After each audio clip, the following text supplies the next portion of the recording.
예, 오늘은 기농기촌 희망자에게 혹시라도 도움이 될까 해서 비록 18년 전의 일이긴 하지만은 변상기농의 결산가 평가를 한번 해보기로 하겠습니다.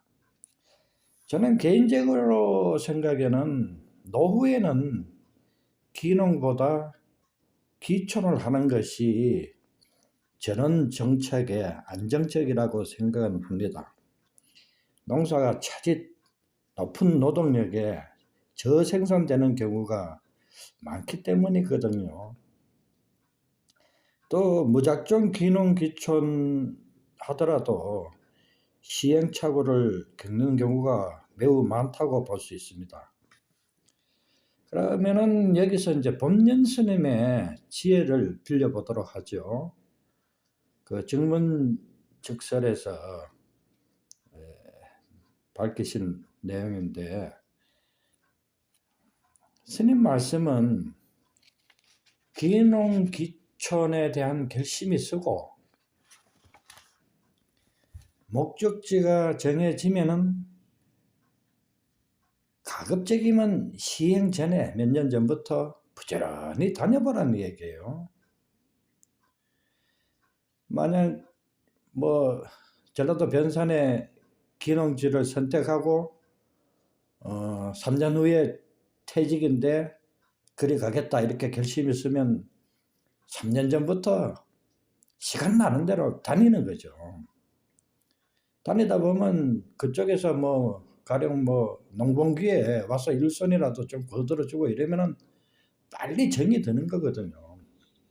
정이 들다 보면은 또 신뢰가 쌓이게 되고, 신뢰와 정이 쌓인 중에 또 기농기촌 하게 되면은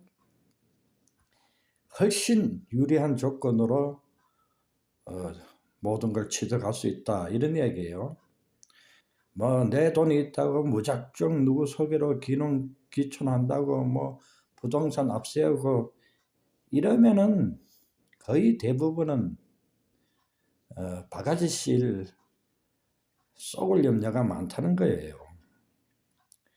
이 사람 관계에는 제일 먼저 만날 때 서로가 이해타산이 먼저 앞서지 않습니까? 내가 변산에서 사귄 영철이도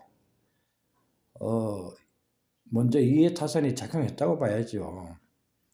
나는 영철이를 친구로 사귐으로써 보다 유리한 정착이 될 수 있겠고, 영철이는 또 보니까는 성질머리가 아주 더러워가지고 친구가 없더라고.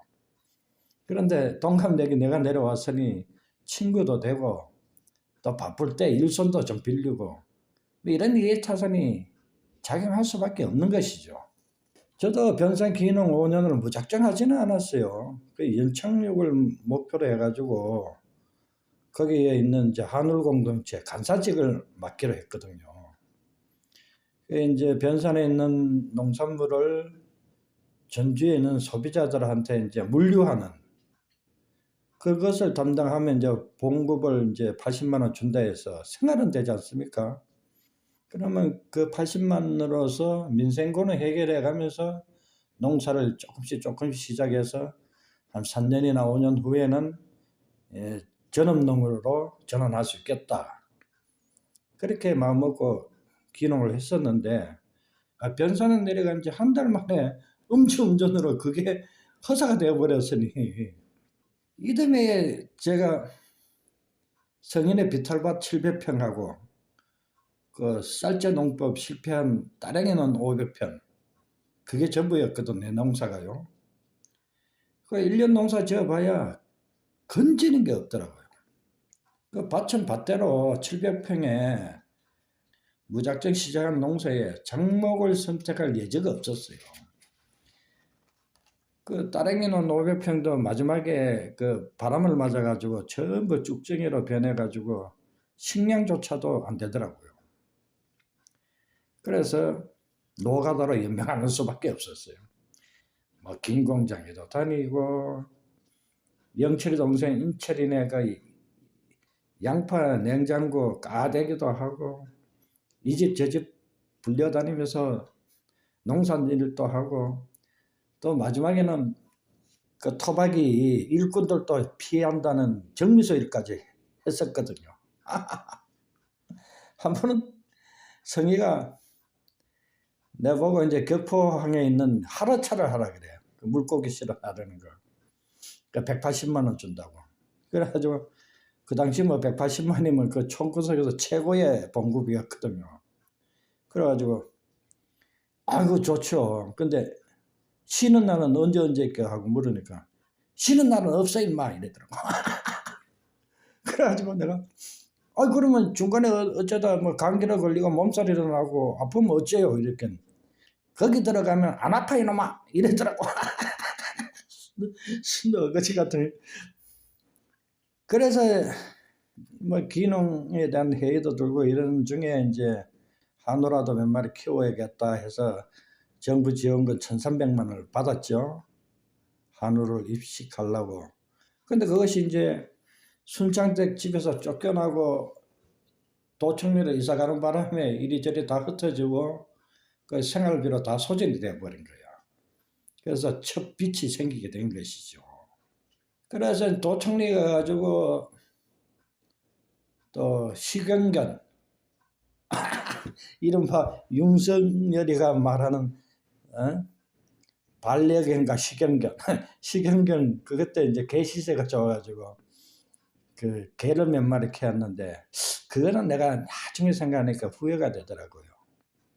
그러니까 유기농 하러 내려가가지고 그 보신 땅거리 개까지 키웠어야 했던가 하고 후회가 들던데 하여간 그때는 그랬어요. 그래 이제 도청리 가서 두 번째 농사가 문전 옥답이라고 하죠. 이제 집하고 붙어 있는 밭 200평하고 또 이사가는 그 집에 한테 딸린 물 나는 논. 물이 얼마나 뭐 나는지 막 샘처럼 막 솟아 논이. 그 논 한 7, 800평 하고 또 역시 따릉이는 500평 하고 또 뭐 고추 농사도 짓고 양파 농사도 짓고 했는데 다 돈이 안 되더라고. 그래가지고 보도 맡은 병년이가 격포항에다가 포장마차라도 한번 해보라 그래요. 그래가지고 농협에 두 번째 빚 500만 원을 내어서 포장마차를 시작한 거예요. 포장마차가 비풍초. 비풍초 포장마차를 했는데 이제 여름이 되면 이제 성수기죠. 이제 대목이라. 그래 겨울에 시작해서 여름을 바라보고 있는데 봄부터 이놈의 그 부안 핵폐기장 사태가 벌어져가지고 결국은 대목도 보지 못하고 포장마차를 접는 수밖에 없었어요. 그러다 보니까 이럭저럭 빚이 한 2,500만 원 되더라고요. 농협에 진 빚인데 이 빚을 제가 서울서 말버스 하면서 98개월 동안 신용회복위원회의 알선을 받아서 갚았어. 이게 끝난 것이 말버스 5년 하고 제주도에 가서야 끝났어요. 제주도에 가서 그 2,500만 원 빚을 다 갚고 나서 또 제주도에서 엉뚱하게 빚을 또 졌죠. 사기치여가지고. 근데 이 돈은 이제 갚을 능력은 없고 이제 직장 그만두면은 파산 신청을 해서 그 절차를 밟아서 갚을 생각을 하고 있습니다. 이게 이제 변산 기농 5년 동안 결산인데요. 또 법륜 스님이 정문적설에서 청년 농업인에 대한 희망적인 견해도 밝힌 바가 있었어요. 이 농업이 사형산업인가 성장산업인가 이렇게 젊은이가 이제 질문을 한 거죠. 그 사형산업으로 보자면은 우리나라 토지대가 높지 않습니까? 논농사가 평당 12,000원 이상 가면은 지가가 그 효율성이 없대요. 쌀농사 지어봐야 적절한 것이죠. 그리고 또 인건비가 비싸지 않습니까? 그러니 싼 노동력에 중국에서 뭐 농산물이 수입될 수밖에 없는 것이죠.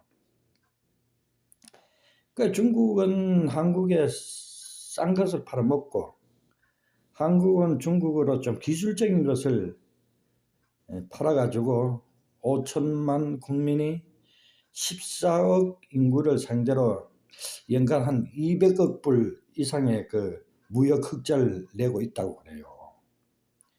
근데 이런 기술적인 문제는 중국도 시간이 가면은 우리나라하고 편차가 줄어들겠죠.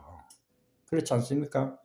그러면 이렇게 기술적인 제품은 점차로 우리가 중국에 대해서 경쟁력이 떨어질 수밖에 없다는 것이죠. 어쩌면 대중국 간의 무역